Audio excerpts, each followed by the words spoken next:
warga negara Indonesia yang taat pajak ya, Opung nih, ini bukan karena kita ini Opung ya, bukan karena kita dekat, bukan karena aku adiknya Bang Zuma, tapi sebagai warga negara Indonesia yang imut, baik hati dan rajin menabung, bayar pajak, mahasiswi ya, aku diintimidasi sama seorang pengacara. Aku nggak terima karena gara-gara dia bilang tangkap Rifa, di bawah banyak yang bilang di mana kau, kami cari kau. Kan aku ditakut-takutin. Jadinya sama si Dosma itu, mentang-mentang istrinya hakim, mentang-mentang dia pengacara, bisa dia ngancam-ngancam aku. Aku nggak terima, Opung, ini sakit hati banget aku. Rasanya aku, pokoknya ini nggak takut sih, tapi ya nggak bisa lah Bun. Kan dia mengintimidasi pakai gelar kepengacaraannya Bun. Harus di ini Bun, dia harus didisiplinkan Bun. Bukan disiplin istilahnya, etika. Harus beretika, apalagi seorang advokat. Iya, pokoknya etika dia nggak ada sebagai pengacara. Masa ada pengacara kayak gitu, Opung? Dia masuk ke Komal, orang lagi diskusi baik-baik. Dia bukan pendiskusi, dia nggak pernah diskusi sama saya. Saya suruh naik, dia nggak naik. Tiba-tiba dia bilang tangkap Rifa katanya. Emang dia polisi? Emang bapaknya yang punya negara ini? Pokoknya Opung perjuangkan hak saya sebagai seorang warga negara Indonesia. Nggak bisa, saya nggak bisa. Insya Allah. Tidak ada saya sudah nggak berani lagi berbicara karena Maha Guru saya sudah tiba. Maha Guru Andi ada, Maha Guru Juma ada. Saya coba dulu undur diri dan sebentar mau kembali ke markas. Ke markas, Masya Allah. Ini masih di sawah ini Bang Juma. Ini masih di sawah ini. Masih di sawah. Iya. Iya. Lanjut. Opung, izin tanya satu, boleh nggak Opung? Satu aja pertanyaan. Silakan. Gini Opung, apakah bisa dikenakan pasal kepada seseorang yang memberikan pembiayaan untuk melakukan penghujatan? Dua-duanya, yang menghujat dan yang memberikan pembiayaan pun berarti kan dia dapat bayaran suruhan orang, dapat pasal 55 itu KUHP. Nah, itu Opung, kita di sini kan sudah dengar-dengar kabar bahwa dari pihak sebelah itu ada yang membiayai itu Opung. Nah, kalau misalkan bisa dibuktikan itu berarti bisa kena semua itu Opung ya? Kena lah. Diseret semua. Nah, itulah kasusnya KC. Kita ingin tahu sumber dia siapa dan sebagainya. Tapi kan dia tutup mulut. Akhirnya kan nggak bisa terbongkar lebih jauh. Kecuali kalau kita punya alat bukti demikian itu, ya kita bisa justru malah terlapor pertamanya itu ataupun nanti terdakwa pertama itu dia. Karena ada namanya itu, nawa itunya itu niat melakukan suatu kejahatan. Niat itu sudah terkena, terlibat di dalamnya yang disebutkan dengan pasal 55. Bersama-sama maupun sendiri-sendiri dan ada permupakatan dan sebagainya gitu. Itu dapat dikenakan pasal 55. Tapi ada bisa kita buktikan nggak bahwa pelakunya itu atas pembiayaan terselenggaranya kejahatan itu dilakukan kan gitu. Nanti kalau ibaratnya dia dapat duit, enggak, saya nggak dibayar. Oh, kamu dapat duit dari sini? Iya, aku dikasih zakat, tapi bukan untuk itu. Untuk katanya. Kan berarti terlindungi pemberinya. Gitu, itu satu hal. Ibaratnya kita memberikan suatu donasi untuk menghantam sesuatu. Tapi donasi yang kita berikan itu ternyata menyimpang apa yang diucapkannya. Nah, itu juga bisa bertaklid demikian. Jadi, tapi kalau sudah nyata dan jelas dan si pelakunya bisa bernyanyi bahwa itu adalah dia disuruh dan didanain, itu kena. Dua-duanya kena, pelaku kena, yang mendanain donasinya kena. Gitu, Bang Rul. Monggo. Ya, terima kasih Opung. Jawabannya. Saya satu pertanyaan, Abang. Waduh, ngeri aku kalau sudah Maha Guru bertanya ini yang harus siap. Enggak Bang, fenomena yang terjadi jauh sebelum ada yang disebut apologet Islam. Apologet Islam ini kan berdiri baru juga setahun. Bulan kemarin, bulan 9 baru milad pertama. Artinya bahwa umat Islam bahu-membahu kemudian dalam hal ini para apologet pembela akidah dan penghalau pendangkalan akidah, ketika kemudian tampil di sosmed, melakukan kemudian tindakan bertahan dan perlawanan terhadap hujatan, penistaan, dan kemudian segala aspek yang mereka jadikan sebagai acuan untuk merendahkan pemahaman umat Islam terhadap Islam itu sendiri, apakah dikategorikan ketika kami melakukan perlawanan itu sebagai penista? Ketika kemudian kami memberikan sebuah argumentasi yang berdata dan berdasar kepada buku yang mereka anggap sebagai firman Tuhan. Contoh misalnya, ketika mereka menuduh baginda Rasulullah Muhammad sallallahu alaihi wasallam, Nabi yang dimuliakan kemudian oleh mayoritas penduduk negara ini, dengan tuduhan menggauli anak kecil, kemudian suka kepada janda, suka poligami, pedofil dan seterusnya. Lalu kami mengambil data di dalam Bible, misalnya kami mengambil Lukas 22 dengan mengatakan bahwa kalau Nabi kami berkeluarga dan punya keturunan, lalu apa fungsi kemudian senjata Tuhanmu yang tertulis di dalam Lukas 22, yang nyata di sana dia disunat? Apakah itu melanggar hukum? Karena datanya ada. Yesus yang mereka tuhankan kemudian disunat pada hari ke-8. Di area diskusi kemudian kami bertanya kepada mereka, lalu bagaimana cara Tuhanmu melampiaskan kemudian sari makanan yang masuk ke dalam tubuhnya? Apakah dia nikah? Atau dia mimpi? Atau dia melakukan sesuatu yang istilahnya 501? Apakah itu suatu pelanggaran? Penistaan? Karena itu adalah sebuah pertanyaan. Silakan Bang. Menurut kacamata hukum ini. Ya, terima kasih. Dari konstruksi hukumnya itu, kalau tadi sudah awal sebelum Maha Guru saya Bang Juma ini masuk, kita sudah bahas tentang pasal 156 KUHP. Maha Guru saya juga Andi tadi sudah kita bahas. Namun begitu diulang nggak jadi masalah.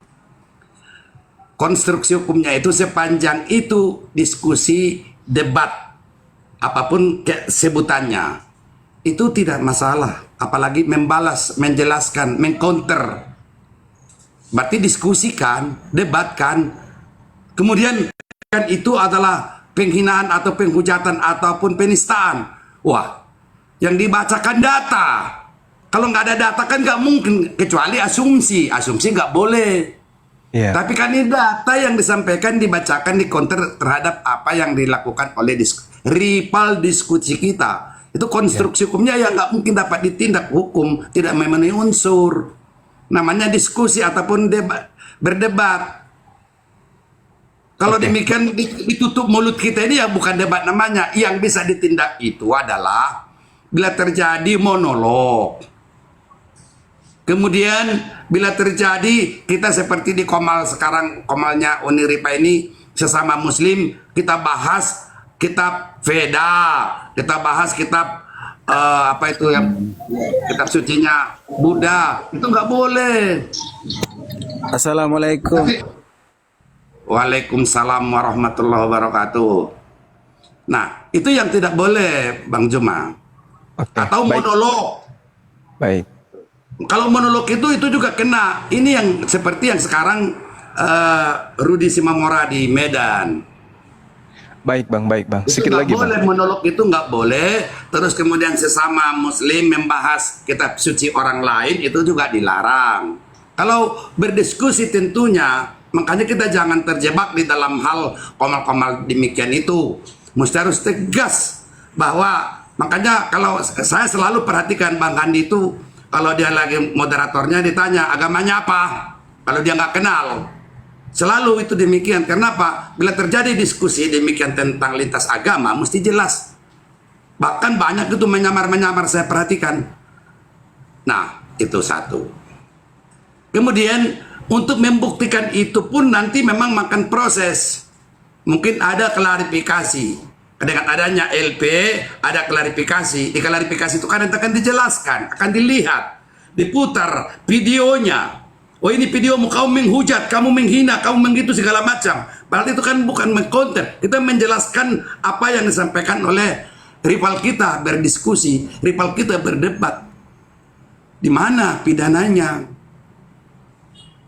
Tidak terpenuhi unsur 156. Dan itu sulit membuktikan yang demikian. Sulit itu. Makanya adanya begini bagono itu saya tenang-tenang aja. Jujur saya katakan, kalau saya katakan gawat, ini kan enggak. Kenapa? Karena yang dimaksudkan oleh mereka, baik Uniripa dan sebagainya itu kan dalam keadaan rival. Diskusi, iya betul. Kalau rival itu kan tidak masalah. Dan yang dibacakan oleh Bang Juma itu juga kan data. Cuman penyampaiannya itu melebihi orang Batak, intonasinya maha guru saya ini. Marahlah dia, marahlah aku sama Bang Juma. Karena sudah kencang, nah intonasinya orang Batak ini rupanya tidak kalah pula orang Makassar ini.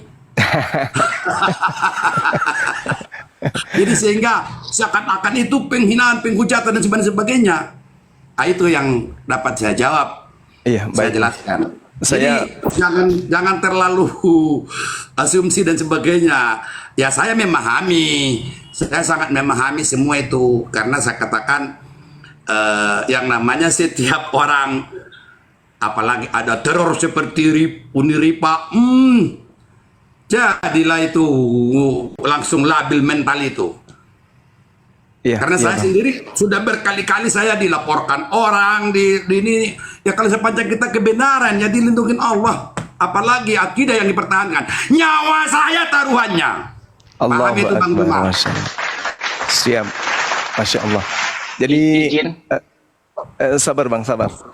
Jadi Abang juga harus paham di sini bahwa ada beberapa latar belakang yang kemudian menjadikan saya pribadi untuk tampil sebagai apologet. Dari kacamata yang terjadi, kebetulan saya kan berasal dari wilayah yang pernah terjadi ya konflik SARA. Nah, ketika saya melihat di link-link Kristen, kemudian YouTube Kristen, kemudian di Facebook Kristen, kemudian syarat dengan penistaan dan penghinaan terhadap agama Islam. Nah, ini yang melatar belakangnya adalah saya tidak ingin terjadi adanya polemik yang lebih besar dikarenakan adanya penghujat penista yang kemudian memberikan tuduhan dan fitnahan terhadap Rasulullah, baik itu melalui Facebook, YouTube ataupun di medsos. Sehingga untuk kemudian tidak terjadi adanya kemarahan umat Islam secara global, saya mencoba tampil untuk meredam itu semua. Artinya tampil sebagai orang yang mewakili kesakitan hati mereka ketika nabinya dihujat, nabi Tuhannya dinista, kitab sucinya direndahkan. Saya pasang badan untuk kemudian memberikan perlawanan terhadap mereka supaya umat Islam itu bisa tenang. Alhamdulillah sudah ada Bang Suma yang mewakili kita. Andaikan itu tidak dan mereka terus-terus melakukan hal itu penistaan, ya kita nggak bisa jamin bahwa umat Islam di Indonesia ini tidak akan marah. Tapi dengan adanya para apologet, umat Islam sebagian besar itu berterima kasih kepada kita. Alhamdulillah Anda sudah mewakili, kemudian sehingga apa yang mereka fitnahkan kepada baginda, kepada agama kita, kepada Tuhan kita bisa dengan sedikit demi sedikit bisa kemudian terpuaskan kepada kami dan terwakilkan. Nah, inilah sebabnya kami hadir untuk sebagai tameng dan memperlihatkan kepada umat Islam bahwa meskipun mereka hadir di sosmed, kita dari Islam juga bisa untuk mengkanter itu. Tapi yang terjadi sekarang seakan-akan para apologet ini yang menjadi pelaku utama. Sedangkan yang terjadi sebenarnya adalah apologet Islam itu hadir hanya untuk mengkanter dan menenangkan umat Islam secara umum, secara menyeluruh. Nah, itu bisa dibuktikan bahwa yang memulai menghujat, menista di sosmed itu adalah dari kelompok mereka. Itu bisa kita buktikan dari Facebook, dari YouTube, dari link-link yang ada di Google itu, yang ada di internet. Mereka yang memulai. Bahkan kalau kita lihat antara Al-Quran dan Bible, mereka di mana dua kitab ini yang memulai kemudian penistaan terhadap sembahan saudaranya? Apakah Al-Quran yang menistakan Tuhannya mereka, atau kitab mereka yang menistakan Tuhannya umat Islam. Dari situ aja kita bisa lihat. Jadi sebenarnya umat Islam di Indonesia ini sangat bersabar dan sangat toleransi dengan saudara-saudaranya Kristen. Sampai umat Islam itu diam ketika Tuhannya disebut punya anak, ketika Tuhannya disebut bodoh, ketika Tuhannya disebut kemudian menjadi manusia, mati digantung di tiang salib. Itu umat Islam sabar, diam. Ketika melihat saudara-saudaranya kemudian mengalami kristenisasi, pemurtadan secara massal, umat Islam masih diam dan seterusnya. Tapi mau sampai kapan kita diam? Mau sampai kapan? Makanya apologet ini dibentuk untuk menyadarkan para polemikus, untuk menyadarkan para misionaris, kami sudah ada umat Islam untuk membentengi saudara-saudara kami. Tapi ternyata mereka tidak suka. Termasuk si Dosma tidak suka, maunya kristenisasi lancar terus. Jadi umat Islam ini mau dipenjarakan semua biar aksi-aksi mereka, misi-misi mereka itu bisa berjalan terus.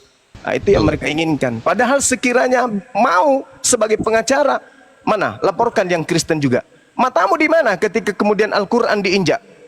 Matamu di mana ketika kemudian Rasulullah kami dihina? Tuhan kami dihina.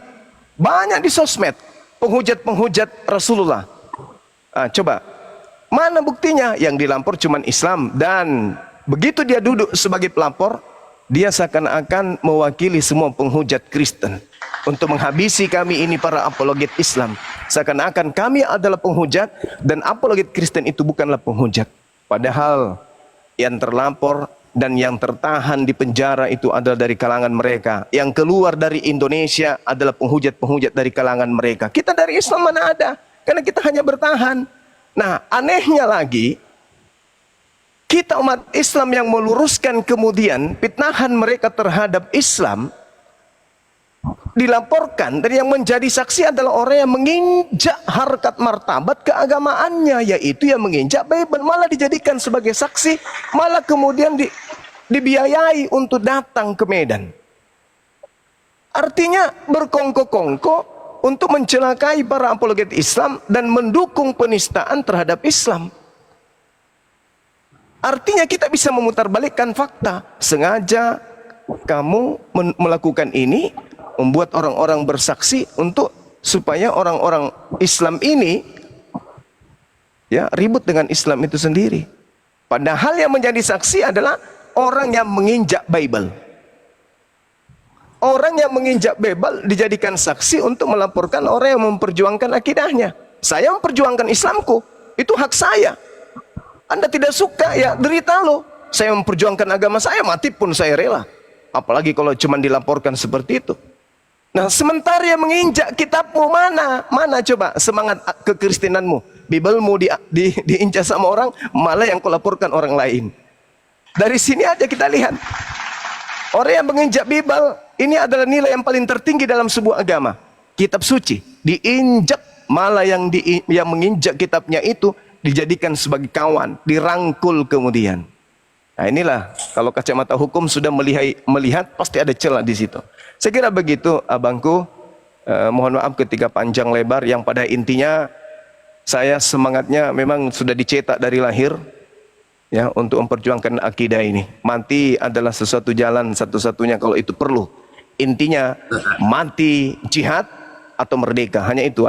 Hanya ada dua kata itu, Bang. Silakan. Suhada. Ya. Suhada di jalan Allah. Baik, terima kasih semuanya. Masih ada lagi, kalau enggak saya mau undur diri dulu. Opung minta izin guru-guru, saya satu pertanyaan saja, Opung. Silakan. Iya, mengenai Yesaya 45:21, tidak ada Allah selain Yesus. Itu apalah bukan bentuk penghinaan terhadap agama orang lain? Kalau itu saya bukan jagoannya apologet punya yang bisa membahas demikian, dan juga seperti tadi saya katakan, jangan kita membahas kitab suci orang lain yang bukan kitab suci kita. Jadi nanti kita terkena itu, kita bahas kitab orang lain yang demikian itu, nanti kita kena itu terunsur nanti kawan. Sorry. Oh ya, oke. Opung. Terima kasih, Opung. Oke. Ini Ya, aja, Opung. terima kasih Uniripa, semua para Ya, makasih Bang, makasih. yang ada dalam room ini maupun yang ada di bawah, dengan tidak mengurangi rasa hormat teruntuk pada maha guru saya Bang Andi Celebes dan Bang Juma Abang gue lucu nih. mau Masya turun Allah. dulu ke bawah. Saya akhiri, maaf, sebelum saya tutup, bila mana ada kata-kata saya kurang berkenan, tentunya mohon dimaafkan. Mungkin lepas kontrol tadi satu kali, maklumlah karena sudah usia lanjut. Karena kalau sudah berbicara akidah, taruhannya nyawa. Bagi saya Allahu Akbar.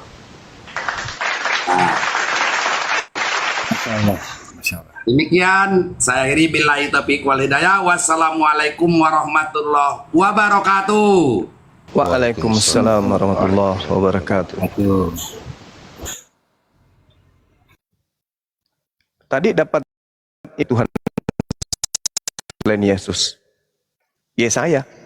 Yesaya 45:21. Tidak ada Allah Itu selain terjemahan Yesus. tahun berapa itu? 1974. 1974. Iya. Tidak ada Allah Yesaya selain 4. daripadaku. Yesaya 45:21. Oh, terjemahan lama. Dibacakan itu. Jamaah lama itu. Terjemahan lama. Yesaya berapa? 45:21. 1974 itu nggak ada, Bang. Ada. Ini loh, Yesaya 45:21. Tidak ada yang lain, tidak ada Allah selain daripadaku. Allah yang adil dan juru selamat. Tidak ada yang lain kecuali aku. Tidak ada nama Yesus kok disebut, Bang. Nggak ada. Ku itu bukan Yesus ya? Enggak lah. Yesaya kok ada Yesus. Saya minta maaf. Yesaya itu bukan, enggak ada Yesus. Mereka mengatakan di Yesaya itu dipakai untuk nubuatan. Ya. Yesaya 96 dipakai untuk nubuatan. Yesaya belum ada Yesus, Bang. Cuman kalau mereka tafsirkan, mereka menganggap Yesus, Tuhan itu Yesus. Ya Makanya ditabok lah sama yang punya kitab. Nah, itu dia. Makanya saya rada-rada aneh, asing dengarnya. Assalamualaikum. Waalaikumsalam warahmatullahi dan wabarakatuh. kawan-kawan. Waalaikumsalam. Itulah kalau Ini Bang, aku Halo Bang Handi. aku Islam. Izinkan saya Aku bertanya, mau Bang. kok bareng-bareng berdua ngomong sih. Bang Juma ya. Satu-satu lah. Aku dari Bang Handi, berdiri sebelum izinkan saya berdirinya api bertanya, ya. Bang. Aduh ya Allah. Kenapa sih? Satu-satu dulu dong. Ya, satu-satu dulu. Untuk tunggu bentar. Nah, selesaikan dulu. Baru. Bang Zuma selesai. Ini belum, Udah ini deh, topinya ya saya dulu. Ini harus diluruskan. Mandi udah selesai. Mumpung ada Banyuma. Ini kan Ya, diam dulu yang Ini nanti kan- kalau akan bicara. Baru kalau Yudaisme membahas ini itulah Yudaisme itu kalau membaca ini pasti Yudaisme mengatakan gini. Yang disembah umat Islam itu juga yang kami sembah. Tapi dibalik, Banjuma menyamakan sembahannya dengan Yahweh. Dibalik oleh mereka. Bang Juma nggak pernah menyamakan Allah Subhanahu Wa Taala dengan apapun. Justru Yudaisme ini termasuk siapa itu yang dia percaya, Rabi Tobias Singer mengatakan sembahan kami adalah sama dengan Allah Subhanahu Wa Taala, jangan dibalik-balik. Laisa kami selisih, kata Bang Juma. Allah tidak sama dengan apapun. Ya contoh mereka itu Yudaisme itu mereka menyamakan apa yang dia sembah yang disembah umat Islam, makanya dia kalau lagi tefillah langsung ke masjid. Tapi kami nggak pernah ikut-ikutan sholat di sinagog kecuali dalam keadaan darurat perang misalnya. Jadi jangan dibalik-balik logikanya di sini. Yang aneh adalah kalau diganti menjadi nama orang di situ. Nah itu baru aneh. Siapa yang mengganti nama orang di situ? Itulah orang yang tidak bertanggung jawab, perlu diluruskan. Kira Banyuma ini dipremikan dari sini, Banyuma tempatnya di sini. Kira-kira begitu Banyuma. Silakan diluruskan. Iya, makanya. Assalamualaikum. Waalaikumsalam. Salam ntar dulu Bang. Bang Salamnya Juma, ditunda Bang dulu Adi, apa?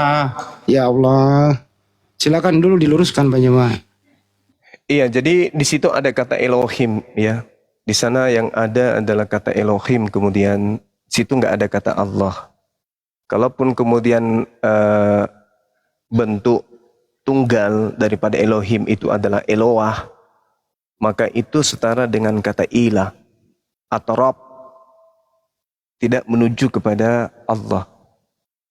Nah, beritahukanlah dan kemukakanlah alasanmu, biarlah mereka berunding bersama-sama siapakah yang mengabarkan hal ini dari zaman purbakala dan memberitahukannya dari sejak dahulu.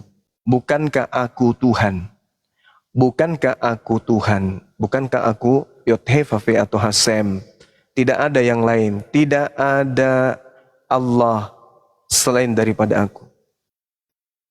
Ini makanya saya katakan di sini, di data ini tidak ada Elohim, harusnya tidak ada sembahan.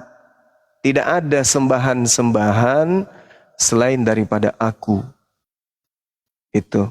Nah, ini terjemahannya kemudian memasukkan kata Allah sehingga kita umat Islam itu protes. Karena kata Elohim ini merujuk kepada sembahan, ilah.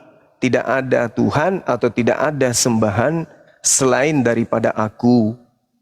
Sama seperti di Al-Quran. La ilaha illa ana. Tuh, bahasa Arabnya itu seperti itu. La ilaha illa ana. Tidak ada Tuhan selain aku. Itu di dalam Yesaya 45 nomor 21.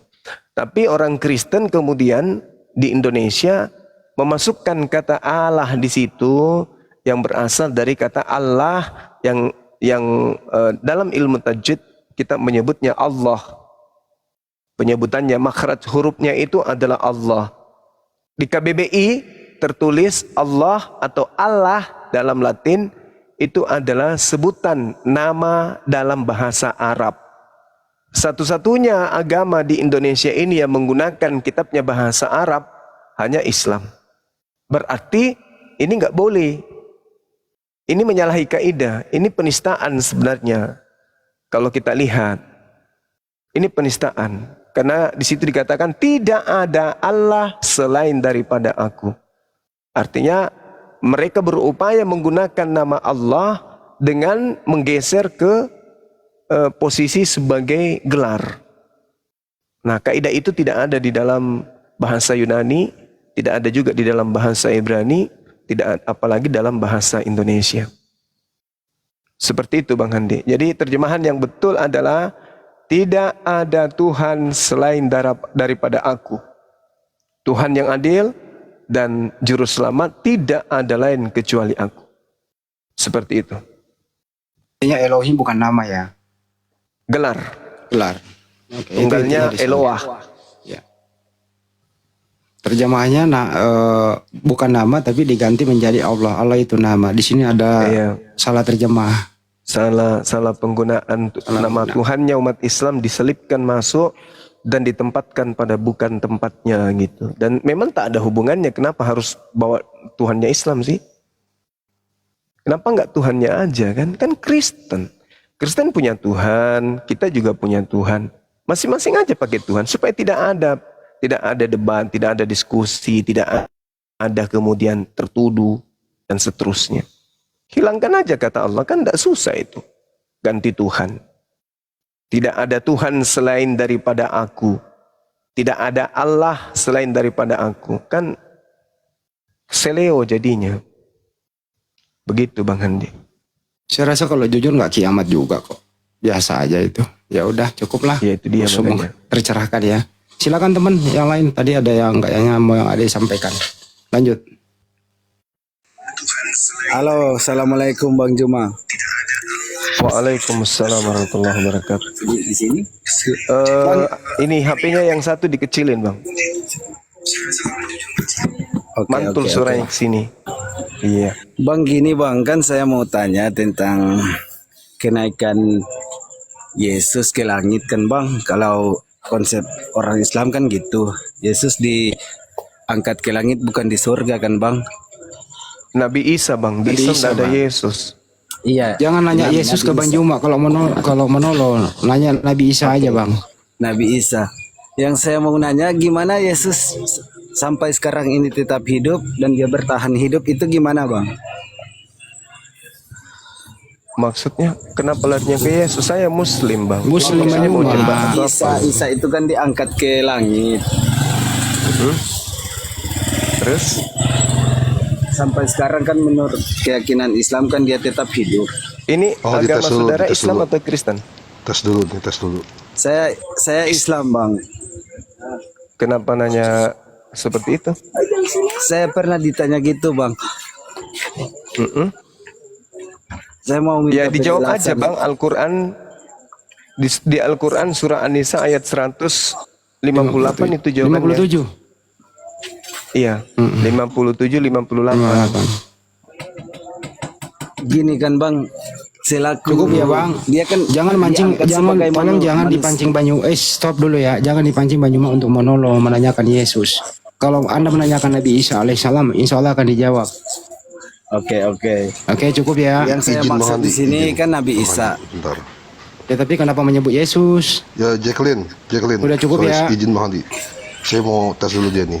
Jacqueline, kamu jalan keselamatannya lewat siapa? Gimana bang? Jalan keselamatan menurut kamu itu lewat siapa? Jalan keselamatan ya Islam bang. Islam. Bisa syahadat nggak? Bisa bang, bisa. Coba sama syahadat dulu. Asyhadu an la ilaha illallah wa asyhadu anna Muhammadar Rasulullah. Oke, silakan. Sudah cukup. Intinya Abang Jacqueline kalau belum mumpuni jangan diskusi dulu deh ya. Iya, Banyak Bang. mendengarkan saya dulu. Maksud saya kan saya mau nanya gimana Yesus bertahan Cukup hidup. ya Bang, nanti beralih topik Bang, kan cukup tadi ya. Sudah dijawab Nabi Isa alaihissalam, Anda baca di An-Nisa 157 158 Bang. Oke. Oke, Bang. Oke, makasih.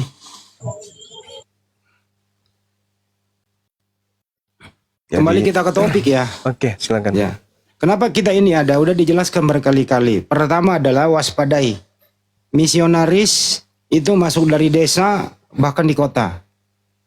Berbagai macam cara yang dia lakukan. Misionaris.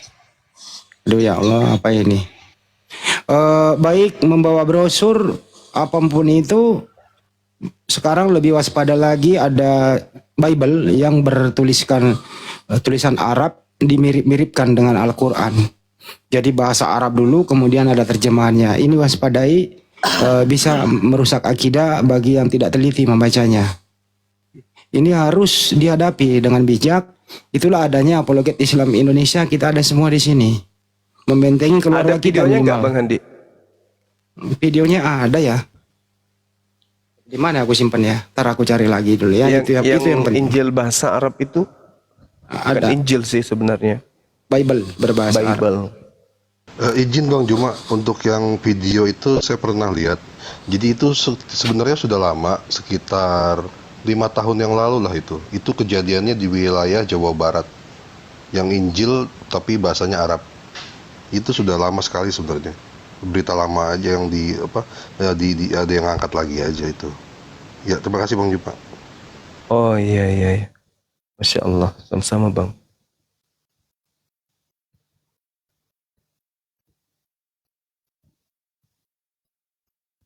Ada. Jadi itu waspada ya yang kayak begini-beginian. Makanya saudara-saudaraku muslim ya rajin-rajinlah ke majelis taklim, rajin-rajinlah mendekati guru ngaji. Supaya Anda tidak bisa dibodohi dengan Bible yang berbahasa Arab itu. Karena mereka berbagai macam cara yang dia lakukan untuk mencari pengikut. Belanda sudah pergi dengan pemaksaan, mereka meneruskan dengan cara-cara licik. Itulah yang disebut misionaris. Baik C1, C2, C3, C4 sampai C5, C6. Ini juga C6 sangat berbahaya. Tampilannya sangat Islam, pintar ngaji segala macam. Tapi sangat berbahaya. Anda nggak bisa menandai dia seperti apa. Tidak akan pernah ketahuan. Itu waspada. Tapi omongannya pasti ada yang keseleo. Beda-beda tipis dengan Syiah. Hati-hati, waspada yang demikian. Yang paling parah adalah Iya benar. media-media mainstream. Itu juga banyak memprovokasi umat. Akhirnya menjustifikasi bahwa Islam itu ajarannya radikal apa segala macam. Jangan mudah terprovokasi. Yang kita Iya, luruskan benar-benar. selama ini adalah Iya, output dari Lembaga Bible Indonesia. Yang perlu kita kritik tiap hari. Ini tugas kita semua. Jangan naif, jangan tidur, tetap semangat, tapi kritik dia dengan ilmu. Jangan pakai emosi dan dendam. Nah, output ini penggunanya Betul ini Bang. ada yang tersadarkan, ada yang tidak. Yang tidak tersadarkan kembali melawan dengan cara bebas, membahas Al-Quran seenaknya. Inilah yang dilakukan oleh anak Batak. Inilah yang dilakukan oleh Saifuddin Ibrahim Sipaujong. Jadi waspada, tetap harus berilmu sebelum naik ke komal mereka. Itu dari saya. Silakan yang baru mau masuk. Assalamualaikum. Waalaikumsalam. Assalamualaikum. Waalaikumsalam warahmatullahi wabarakatuh. Mohon izin untuk ngobrol bentar sama Bang Juma sama kawan-kawan juga. Dari berdirinya api, sebelum berdirinya api, saya udah ngikutin. Buat Bang Juma, hati-hati. Api kita mulai disalahgunakan gitu aja. Iya Bang, makasih Bang, makasih. Iya. Insyaallah. Saya sangat berterima kasih sama Bang Juma. Kita sama-sama mencegah kemurtadan. Salam satu Tuhan itu aja. Terima Iya. kasih. Masya Allah, salam tauhid, salam satu Tuhan. Makasih Bang. Oke, terima kasih ya Bangku. Izin turunkan ya Bang. Ya, iya. Cuma pesan. Nih teman-teman nih. Ya, ini teman-teman kalau kita lihat kan sudah bilang bahwa negara kita ini tidak diisi dengan orang tol. Kita punya pemerintahan, kita punya ada Kapolda, Kapolres, jajarannya segala harus putus ya. Uni putus-putus Uni. Maaf Uni putus-putus nih. Udahlah, ya udah putus aku. Iya masih putus-putus.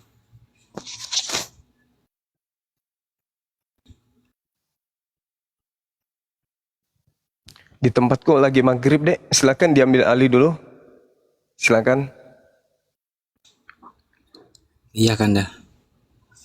Sebentar lagi sama ini. Di Burundi masih lama ini. Sini masih pagi. Jam 10 pagi Burundi ini. Jadi itu ya teman-teman, ya tetap harus punya kapasitas dalam speak, apalagi mengenai akidah Islam ya. Jadi jangan terbang dulu deh sebelum memenuhi syarat. Apalagi masuk ke kandang-kandang singa itu Anda tidak akan pernah dikasih kesempatan. Anda akan dijadikan semacam kelinci percobaan, bahan tertawaan. Terus kemudian Anda membantu dia tidak menolong. Jadi sekiranya kita himbau lebih baik mendengarkan saja dulu. Pendengar juga adalah suatu pendapat yang bijak. Mendengar itu adalah suatu pendapat loh. Itu kira-kira ya, kalau sudah mumpuni ya silakan saja, nggak ada masalah. Daripada naik terus kembali berkeluh kesah kepada kita. Padahal 77 tahun yang lalu kurang 2 menit sudah disampaikan. Tidak usah naik kalau belum mumpuni itu. Itu teman-teman. Karena apa? Kalian semua menjadi target. Baru beberapa bulan yang lalu banyak sekali orang berkeluh kesah, anaknya dibawa kabur, dimasukkan Kristen secara paksa, dibaptis paksa, makan babi secara paksa. Itu alhamdulillah kasusnya kita tangani. Ini baru saja masuk tadi malam. Dia ada di salah satu provinsi wilayah timur. Anaknya dibawa ke Jakarta. Saya barusan WA anaknya, kamu sekarang agamanya apa di? Saya udah Kristen Pak. Kamu rela nggak masuk Kristen? Nah, panjang urusannya kan begitu. Ya bapaknya, keluarganya di kampung nangis, kok anak saya bisa begini, tolong dibantu. Nah ini mereka cara-cara kawinisasi, pacarisasi dan segala macam. Ini tugas kita semua. Semoga saja jangan sampai keluarga Anda mengalami musibah seperti ini. Oke? Jadi mari kita bijak. Begitu juga diskusilah, jangan sampai ada kebencian. Termasuk lawyer juga. Lawyer ya kerjakanlah sesuai kapasitas kamu sebagai advokat. Jangan kayak anak kecil gitu loh. Pakai ngancem nggak bagus itu. Masa ada lawyer main nangkap? Emang sejak kapan lawyer ada tugasnya petangkap? Yang menangkap itu pihak kepolisian. Itu pun harus ada surat lengkap. Kok semakin turun ya ilmunya mereka ini? Saksinya orang bermasalah dua-duanya. Si Topik orang bermasalah dijadiin saksi coba. Si Topik sendiri menjadi terlapor di Polda Riau. Si Lina Wijaya dijadiin saksi. Si Lina Wijaya sekarang informasi terindikasi terdeteksi ada di Singapura. Dan dia juga terlapor. Penista agama juga. Sam misionaris ini. Ada apa ini mereka ini? Tapi it's okay, jangan panik. Ini justru mainan empuk buat kita. Kita hadapi mereka ya prosedur hukum aja, nggak usah panik, kita santai. Itu ya teman-teman ya, tetap solid, jangan bertindak berlebihan. Kalau nggak ngerti tanya, jangan sampai salah jalan. Semoga semua baik-baik saja. Siapapun yang dilaporkan, ikuti prosedur hukum aja. Insya Allah ada PH kok yang mendampingi. Wajib hukumnya didampingi oleh penasihat hukum. Tapi PH juga jangan berlebihan dong. Kayak bocah baru kemarin sore gitu. Nggak enak banget kedengarannya itu loh. Tangkap, joget-joget di depan lukisan Ka'bah. Ada apa coba? Gitu loh. Ya saya minta juga lah kepada petinggi organisasi ya, orang ini ya ditegur dikit lah. Kayaknya masuk etik deh. Itu ya teman-teman, waspada ya semuanya. Mari kita bersatu. Diskusi aja. Yang paling parah sekarang adalah LBI. Lembaga Bible Indonesia ini segeralah revisi lagi lah. Revisi supaya terjemahannya itu tidak singgung-menyinggung lagi. Tidak ada istilah-istilah Al-Quran lagi di sana. Lu lihat Hindu, Buddha. Mereka kan adem. Mereka punya terjemahan pakai bahasa mereka sendiri. Berbahasa Indonesia, tapi tidak nyinggung-nyinggung agama lain. Nah ini kenapa yang satu ini gitu loh. Di mana dia berada. Kabur Bang Andi nanti. Kenapa Bang? Umatnya berkurang nanti. Ya resiko Bang. Resiko sebuah perubahan. Ya berubah itu pasti ada plus minus. Jangan berubah langsung instan. Diterima secara menyeluruh, ya perlu 7 generasi mungkin. Jadi mungkin 7 generasi berikutnya kalau cucu-cucu kita nanti diskusi sama cucu dia itu kan sudah tidak ada perdebatan mendalam. Langsung ketahuan, oh ini agamanya ini bukan Muslim ya. Oh ini bukan Islam ya. Jelas kalau ini sekarang kan kita nanya dulu. Kita nanya, siapa nama Tuhanmu? Pasti menyebut Allah, Allah Bapa, Allah Anak, Allah Roh Kudus. Nah ini kan sudah, ya bro, Allah itu sembahannya umat Islam. Itu nama sembahannya umat Islam. Kata dia, kalau di kita enggak. Allah itu adalah Tuhan. Tuhan Yesus gitu dan seterusnya. Nah ini kan agak sedikit rancu. Padahal sangat-sangat basic yang perlu dijelaskan. Nah, untuk itu LBI mohon segeralah sebelum dipaksa. Jadi masih himbauan saja. Jangan sampai ada pemaksaan. Enggak elok juga tuh. Kalau ada demo besar-besaran, kan enggak elok juga. Ya makanya kita himbau bertahun-tahun. Kirain kemarin 2023 bulan Mei udah insap. Ternyata outputnya sami mawon teman-teman. Nggak ada perubahan yang signifikan.